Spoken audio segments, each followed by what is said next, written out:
Red టీవీలో మీ వ్యాపార ప్రకటనల కోసం ఈ నంబర్ ని సంప్రదించండి 6281747728.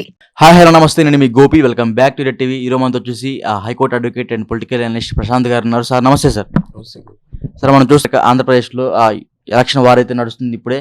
ఈ క్రమంలో పులివెందుల నుంచి జగన్మోహన్ రెడ్డి గారు పోటీ చేయబోతున్నారు. అదేవిధంగా షర్మిల గారి పోటీ చేయబోతున్నారు వార్తలు వినపడుతున్నాయి. BTech Ravi TDP Janasena BJP ఉమ్మడి పొత్తులో భాగంగా ఈ అభ్యర్థిని అయితే అక్కడ నిలబెట్టబోతున్నారు. ఈ క్రమంలో జగన్ గారు ఓటుకి 10,000 రూపాయలు పంచబోతున్నారని వార్తలు వినిపిస్తున్నాయి. ఇది ఏ మేరకు వాస్తవం సార్? అంటే ఇప్పుడు జగన్ గారు సిట్టింగ్ సీఎం, ఆయన పోటీ చేసే ప్రాంతంలో తప్పకుండా ప్రతిపక్షాల కన్ను ఉంటుంది. అక్కడ ఒక బలమైన స్ట్రాంగ్ కంటెస్టెంట్ని అక్కడ నిల్చుండబెట్టాలని ప్రతిపక్ష పార్టీ ప్రయత్నం చేస్తుంది. ఇప్పుడు ఇక్కడ జగన్ గారు ప్రైమరీగా ఎదుర్కొనే సమస్య ఏంటంటే ఇంటి పోరు. అక్కడ నుండి షర్మిల గారు కాంగ్రెస్ ఆంధ్రప్రదేశ్ పిసిసి అధ్యక్షురాలుగా ఉన్నారు. చాలా ఘాటైన విమర్శలు చేస్తున్నారు. ఆమె ప్రజా సంక్షేమమే నాకు ముఖ్యం, ఇక్కడ నాకు వ్యక్తులతో సంబంధం లేదు, ప్రజా సమస్యలపై నేను పోరాడతాను. మరి షర్మిల గారు దూసుకెళ్తున్న వైనం మనం అందరం చూసింది. అయితే ఇప్పుడు బీటెక్ రవి గారు కూడా, ఆయనకు కూడా ప్రజల్లో మంచి క్రేజ్ ఉన్నది. ఆయన కూడా మంచి నాయకుడిగా ఆయన గుర్తింపు ఉన్నది. అయితే ఇక్కడ మరి జగన్ గారికున్న ఇమేజ్కి వాళ్ళు ఏ విధంగా మ్యాచ్ అవుతారనేది కూడా అది ఓటర్లే నిర్ణయిస్తున్నారు. అంటే సార్, బీటెక్ రవి గారు ఇప్పుడు ఒకసారి ఎమ్మెల్సీగా పోటీ చేసి గెలిచారు. నెక్స్ట్ టైం వచ్చేసి ఎమ్మెల్యేగా కంటెస్ట్ చేశారు. జగన్ మీద నుంచి సుమారు 50,000 ఓట్ల దాకా తెచ్చుకున్నారు. షర్మిల గారి మ్యాన్ఫోనియా, బీటెక్ రవి గారు ఇద్దరు కలిసి పోటీ చేస్తే జగన్ గారిని ఓడించే అవకాశాలు ఉంటాయా? అంటే ఇక్కడ ఒకటి క్లియర్ అండి, ఎంతున్నా జగన్ గారు ఒక సీఎం క్యాండిడేట్ కాబట్టి ఆయనకున్న ఓట్ బ్యాంక్ ఆయనకు ఉంటుంది, వాళ్ళు మారరు. ఇప్పుడు మీరు ఏమన్నారు, 10,000 పంచుతారంటే ఎలక్షన్ ఓటుకి 10,000 రూపాయలు పంచుతున్నారు. ఓటుకు 10,000 పంచుతారు అనేది అది అక్కడ జరుగుతున్న ప్రచారమే. అయితే అక్కడ దానికి సంబంధించి ఇప్పుడు ప్రతిపక్షాలు ఉన్నాయి కాబట్టి దానికి స్ట్రిక్ట్ మానిటరింగ్ ఉంటుంది. అంత ఈజీ కాదు. సరే, పంచినంత మాత్రాన ఎవరికి జగన్ గారు గెలవాలని పంచుతున్నారు అంటున్నారా మీరు? జగన్ గారు గెలవాలని పంచే అవకాశం తక్కువ ఉంటుంది. అక్కడ జగన్ గారు పంచే అవకాశం తక్కువ ఉంటుంది.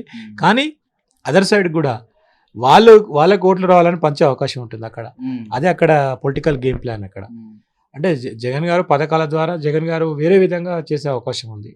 పులివెందులు అనేది ఆయనకు అటాచ్మెంట్ ఉన్న ప్రదేశం. అది వాళ్ళ తాతల తండ్రుల నుండి అక్కడ ఆయన పుట్టి పెరిగిన ప్రాంతము కాబట్టి ఆయనకు అటాచ్మెంట్ వేరే ఉంటుంది. ప్రజలతోని వాళ్ళకి సంబంధం ఉంటుంది అక్కడ.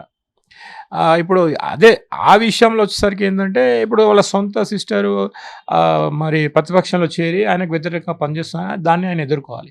అయితే ఇక్కడ ప్రజలు విచక్షణకి వదిలేస్తాం. ప్రజలు కూడా చాలా మంచి న్యాయ నిర్ణేతలు, వాళ్ళకు ఏ విధంగా ఓటు వేయాలనేది తెలుసు.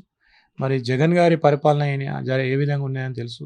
ఇప్పుడు మనకు రిపోర్ట్ వచ్చింది, దేశవ్యాప్తంగా ఉన్న రాష్ట్రాలు ఆంధ్రప్రదేశ్ రాష్ట్రం మంచి పథకాలను చేపట్టిందని ఒక సర్వే వచ్చింది. సరే, ఇప్పుడు అదే వ్యతిరేకంగా ఇక్కడ జరుగుతున్న ఈ పొలిటికల్ వార్ అన్నారే, అది చాలా పెద్ద వార్ లాగా జరుగుతుంది. ఇప్పుడు it's not a common small war, it's a big political war going to take place in Andhra Pradesh, especially in Pulivendula MLA constituency. అక్కడ ఇప్పుడు ప్రత్యేకత ఏంటంటే, షర్మిల గారు సడన్గా జగన్ గారికి వ్యతిరేకంగా పోటీ చేయడం, తర్వాత ఒక స్ట్రాంగ్ ప్రత్యర్థి బీటెక్ రవి గారు చేయడం అనేది జరుగుతుంది. అయితే వీళ్ళు ఈ విధంగా చేయడం వల్ల జగన్ గారిని ఓట్ షేర్ని ఎంత చీల్చగలుగుతారనేది అక్కడ ఇంట్రెస్టింగ్ పాయింట్. అయితే ఈ అనాలిసిస్లో ఒక్కటేసారి ఏదో అక్కడ జరిగిపోతుందని అనుకోవట్లేదు. యాజ్ పర్ మై అనాలిసిస్ నుంచి ఇప్పుడు జగన్ గారు ఆయన కూడా ఎన్నో ప్రాబ్లమ్స్ ఫేస్ చేసి ఆయన జైలు శిక్ష అనుభవించి మళ్ళీ ఆయన గతాన్ని మర్చిపోయి ఈ పరిపాలన చేసి ఒక స్ట్రాంగ్ ఆంధ్రప్రదేశ్లో చంద్రబాబు నాయుడు గారు లాంటి వాళ్ళు ఎదుర్కొని చాలా పరిపాలన చేసిన ఆయనకు అనుభవము మంచి స్ట్రాంగ్. అది ఆ లెగసీని ఆయన రాజశేఖర్ రెడ్డి కొడుకులాగా ఆయన లెగసీని ఆయన ప్రూవ్ చేసుకున్నాం.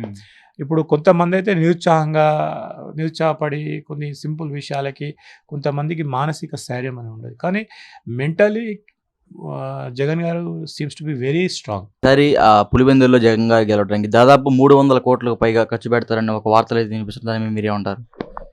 అంటే దాంట్లో ఐ కాంట్ ఫిగర్ అవుట్, ఖర్చు అయితే జరుగుతుంది. ఇప్పుడు ఆంధ్ర రాజకీయాలలో అన్ని విధాలుగా జరుగుతున్నాయి. ఇప్పుడు మనం లేటెస్ట్ కావాలి అంతా గిఫ్ట్స్ కూడా స్వీట్ ప్యాకెట్లలో పెట్టి స్వీట్ అనుకో ఓపెన్ చేస్తే అక్కడ చిన్న చిన్నవి బాటిల్స్ క్వార్టర్ బాటిల్స్ పెట్టి చాలా ఒక ఫ్యాషనబుల్ ప్రచారం జరుగుతుంది. ఇప్పుడు ఓటర్లకు బ్రైబింగ్ అనేది ఒక వినూత్న పద్ధతిలో ఎక్కడ దేశంలో ఎక్కడ జరిగిన విధంగా ఒక మంచి ఒక క్వాలిటీ పద్ధతిలో జరుగుతుంది అనేది ఇప్పుడు ప్రచారం అవుతుంది.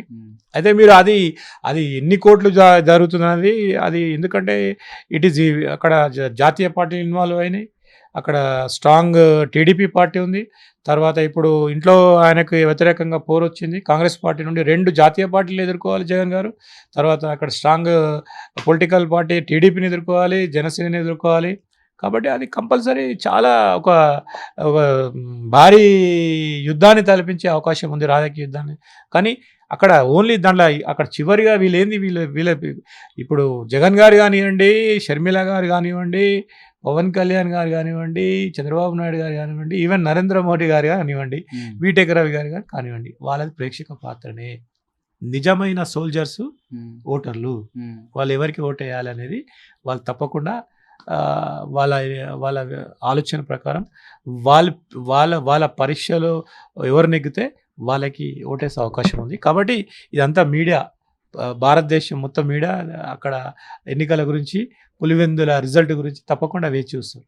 సార్ ఇప్పుడు జగన్ గారికి ఏమాత్రం డౌట్ వచ్చింది సార్, నేను ఓడిపోతున్నానంటే సొంత బాబాయ్ అని చెప్పడానికి కూడా వెనకాలేదు. అలాంటిది ఇప్పుడు షర్మిల గారు పోటీ చేస్తున్నారు, అక్కడ ఆమె మీద ఏమన్నా థ్రెడ్ అటాక్ ఏమైనా జరిగబోయే అవకాశాలు ఉన్నాయా?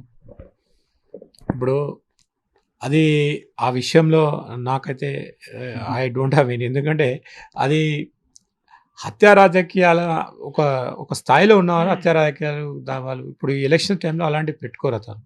ఎందుకంటే ఆయనకున్న క్రేజ్ ఆయనకుంది, ఒక సీఎంగా అయ్యాడు. ఇప్పుడు ఆయన సభలు నిర్వహిస్తున్నాడు కదండి. ఆయన సభలలో ఆయనకు మంచి స్పందన జరుగుతుంది కదా, ప్రతి సభలో జగన్ గారు పెట్టుకున్న సభలలో మంచి స్పందన ఉంది ఆయనకు. కాబట్టి ఐ డోంట్ థింక్ అలాంటి ప్రయత్నాలు చేయాలనుకుంటున్నాను. ఏమో సార్, బయట టాక్ అది వినిపిస్తూ ఉంటుంది. ఏంటంటే నేను చూసే కొన్ని సోషల్ మీడియాలో కూడా బాబాయ్ నిలబడ్డాడు కాబట్టే బాబాయ్ లేపేపించారు. ఇదే క్రమంలో ఇప్పుడు షర్మిల గారు నిలబడే అవకాశాలు అనిపిస్తున్నాయి ఇప్పుడు అక్కడ. ఆ క్రమంలో ఇది జరగబోయే అవకాశాలు ఉన్నాయని అడుగుతున్నాను మిమ్మల్ని అంతే. ఇప్పుడు మీరు అందుకు గోపి గారు, మన తెలంగాణలో అయితే అలాంటి సిచ్యువేషన్ రాదు. ఎందుకంటే సీమ రాజకీయాలు, అక్కడ ఆ ప్రాంతాల్లో రాజకీయాలు అంటే బాంబుల కల్చరు, తర్వాత ఈ మెడలు షాల్తీలు లేచిపోతాయి అనేది ఎక్కువ డైలాగ్స్ వస్తాయి.